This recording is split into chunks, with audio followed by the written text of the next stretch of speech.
most amazing story, this. And if you're a taxi driver, I don't know if you're on the rank now, or if you POB, passenger on board, you will know a lot about everyday life. Taxi drivers are never short of a tale or two. So, former taxi driver, Boro taxi driver in Middlesbrough, Ishy Din, is now an acclaimed full-time playwright. Aren't you, Ishy? I don't know about acclaimed, but I am a full-time playwright, yeah. This is what it says on this press release here. Well, you obviously had the idea when you were driving your taxi that, do you know what? There's more to it than just this. We could actually work something into this and get it to the stage. Yeah, there's. I've always thought that taxi drivers have a unique insight into what's going on in the town. Just the randomness of the people that you pick up. One person might be a judge, the next person might be a nurse, the next person might be unemployed, the next person might be a teacher. So you get a real cross-section. Or the next person might be 3 sheets to the wind. They might well be, or a radio presenter. You never know who's getting into your car. So, yeah, and I just thought the people have these fantastic stories to tell you. And there's something about being in a cab, especially on a night, you've had a few drinks, your inhibitions are a bit down, you want to tell things, get things off your chest, tell people that maybe you can't share with friends or family. So who do you tell? You tell your priest or you tell your taxi driver. And they've, over the years, they accumulated these stories, and I thought, well, such fantastic tales. They need to be, people need to hear them. Why do you think people, as soon as they jump down into a taxi, I mean, it's the Peter Kay line, it's not a new line at all. Been busy tonight? How long are you on till? I mean, those are the questions. But then after you get over that starting point with a taxi driver, you'll tell them anything. The biggest bit of gossip that's happening at work or down the street, how you're feeling, what's happened to you today. There is something about a taxi driver. There is. And I think there's something of the confessional, being in a relatively confined space, a set of ears that will listen to you. Usually it's not the mundane that people will tell you, because they can tell the mundane to anybody. It's usually quite secret stuff that they'll sort of think, things that they can't tell other people, or they feel that they won't be judged on, or just stuff that they want to get off the chest and think, this is the guy that I'll just tell him, and it'll sort of lighten the load a bit. And I think that's why you get such interesting stories, rather than just people just telling you the mundane stuff. How long were you a taxi driver for? On and off, 20 odd years. So you'll have heard some stories there. Incredible. I sort of, I worked out one night that I have had something in the region of 160,000 conversations. Do you know what that means, don't you? You've got far too much time on your hands, or there was nothing on the TV that night if you went through all of that. It could be that we were extremely busy. But no, it was just one of those sort of things that it must have been a quiet night, and I was thinking, oh yeah, well, if we average out 2 people per journey, X amount, and I thought that's a lot of people. And some of them were conversations, as we know. Some of them were quite sort of short and sharp, and just take me to the train station, mate. But others, people really got into the state of the nation, the state of the community, their lives, what was going on in my life, you know, wanting to know about your family, telling me about their families, showing you photographs and stuff like this. So it was the whole spectrum of communication with people. And is that when that light bulb moment went and you thought, a play, we can do something about this? Yeah. So many. Before I was a writer, people would tell me, and I'd meet people, and people would tell me stories, and I used to think, oh, they'd make a great character in a movie. Or somebody should write a play about that. But it never occurred to me that that would be me who was sort of doing that and mining that sort of rich seam of characters and stories. I always felt writing, that's what other people do. But it sort of turns out that I have a knack for it. 160,000 conversations, Sort of, yeah. give or take the odd couple of thousand. Yeah. I mean, there's a lot to go at there. I suppose it might have been like the domino effect. Once you thought of one, you thought of another one, then that led you to another story, that led you to another story, and before you knew where you were, you'd ended up with ever so many stories. And it's, well, how do you then bottle this down into some sort of play?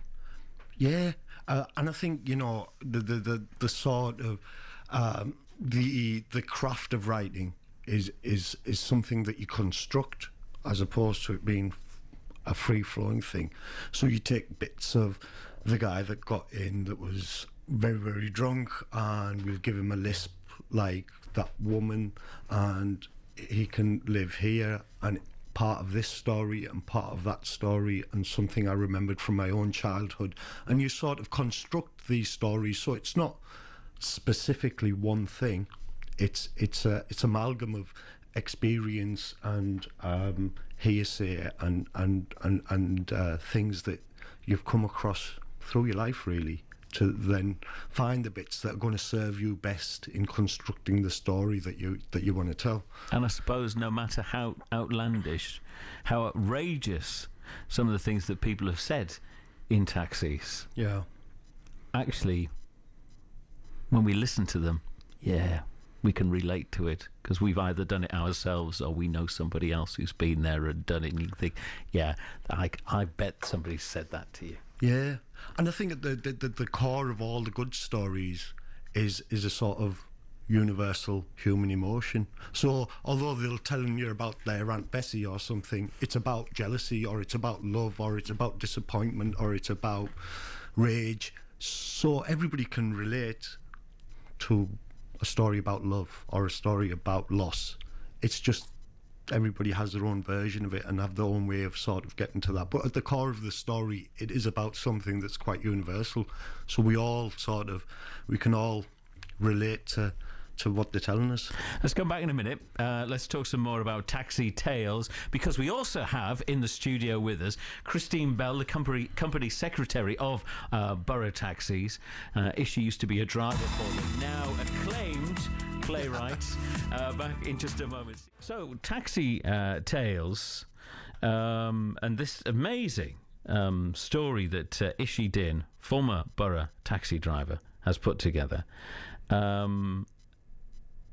It's just his experiences of when he was a driver for Boro Taxis. We have with us from the firm as well, Christine Bell, the company secretary at Boro Taxis. You've worked there for a little while, Christine. Did you know about Ishy, this acclaimed playwright?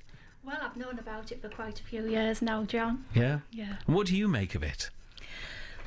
Well, Taxi Tales, it's absolutely fantastic that it's been premiered on Teesside by one of our drivers, Ishy Din. It's just been absolutely fantastic. Absolutely fantastic. And of course, I mean, some of the stories, did you worry that Ishy had taken a flight to fancy, and then when he actually turned around to you and said, no, it's all okay, this really has happened in the taxi, this person really did say this, none of this is made up? It just shows you what taxi drivers put up with on a day-to-day basis, doesn't it? You get all walks of life in there. Yeah, as Ishy said, you know, the drivers don't know who they're picking up from one fare to another. As he said, it could be a judge, which we know we have been known to transport judges from wherever, and it could be just, you know, ordinary Joe public off the street. Tell me about Jeff Meaney. Jeff Meaney, he's a great lad, worked for Boro Taxis for a long time. He was very nervous taking part in Taxi Tales. He was one of the taxi tale tellers, wasn't he? He was indeed, yes.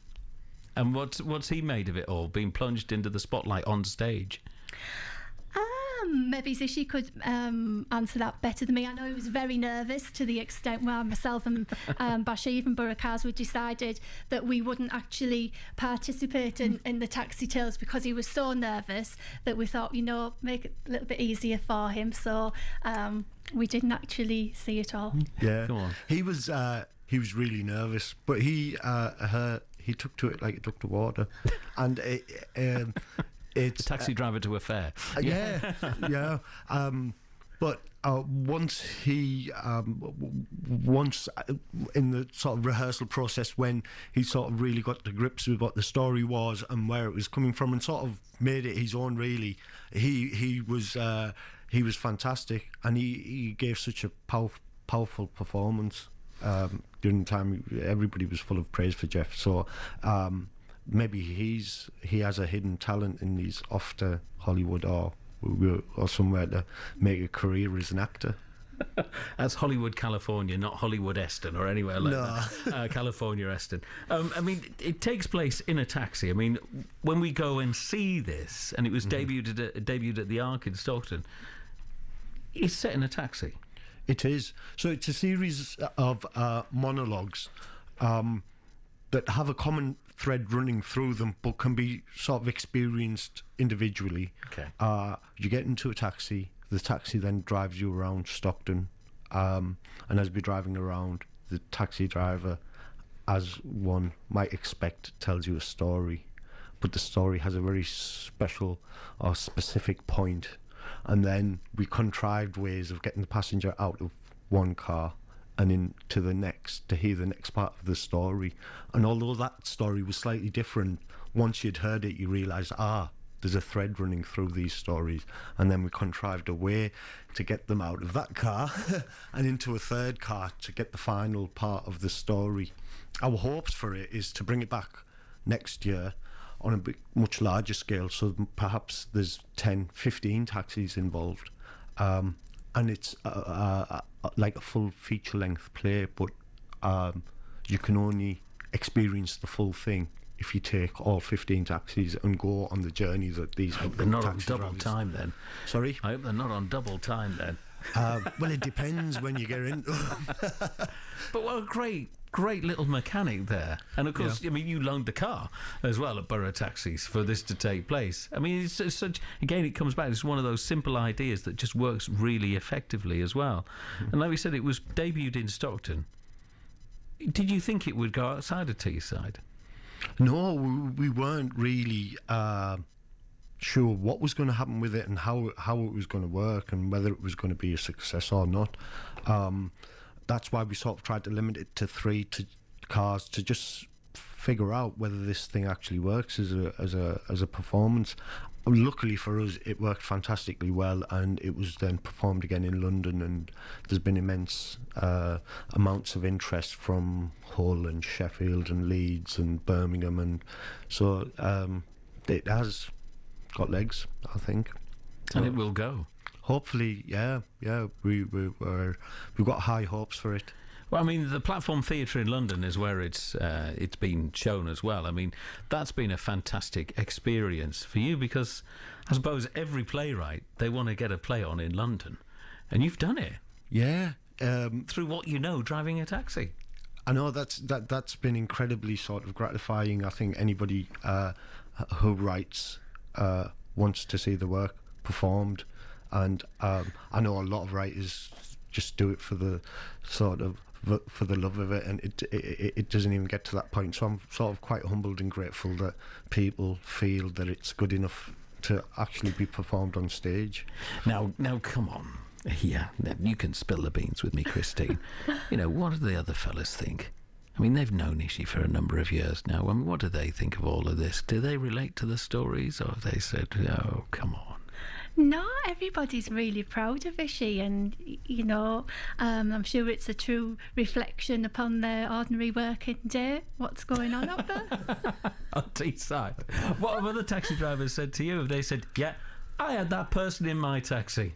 Yeah, I've had a fantastic sort of response. I've always, from all the guys in Middlesbrough, and I was a taxi driver for a long time, and I know a lot of taxi drivers, and it's just overwhelming, the amount of support, not just for this, but just for the fact that I'm now a writer, and everybody wants to know what I'm doing, where they can catch stuff that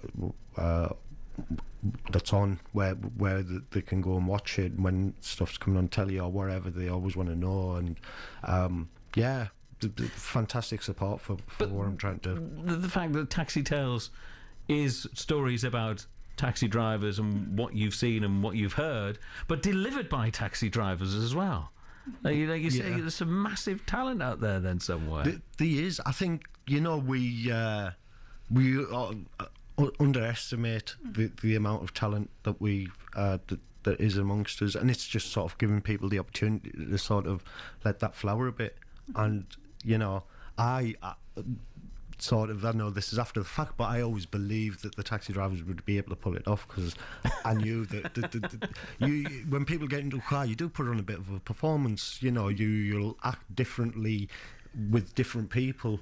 You'll act differently with a football coach, or you'll have a different persona with a football coach than you will with a police officer. It's just sort of thing, you are putting on a performance every time somebody gets in your car, depending on who it is that's got into your car. So I had very little doubt in my mind that the guys would be able to pull it off, and they proved me right. They were fantastic. And we're going to be recruiting for more. So if there's any budding actors or people who want to get involved, get in contact. And when it comes around, we can go out and start again. Christine, this could run longer than the Mousetrap. I mean, there's 160,000 conversations there. This could just run and run and run and run and run. Let's hope so. When's it coming back to Teesside then? I mean, like you said, we've mentioned London, you've mentioned other cities around the UK that are interested in taking on Taxi Tales. And is it changed when it's down in London? Is it about driving around London, or has it still got the Teesside base? Well, the performance that we did at the Platform Theatre was the performance we did in Teesside. But our hope for it is that we go into towns and cities and recruit local cab drivers and let them tell their experiences, which will be very similar but slightly different because of the geography of where and they the are, locality and where the they locality and stuff like this. So hopefully it'll be different. But yeah, next summer, back with Arc and Tamasha and Freedom Studios, a bigger version that's going to be here about Teesside, performed on Teesside. So really looking forward to it. So taxi drivers of the North East, and I know there's lots of you, look out for Taxi Tales. Good to meet you. Thank you very much for coming in, Christine, and also Ishy as well. Thank you very much.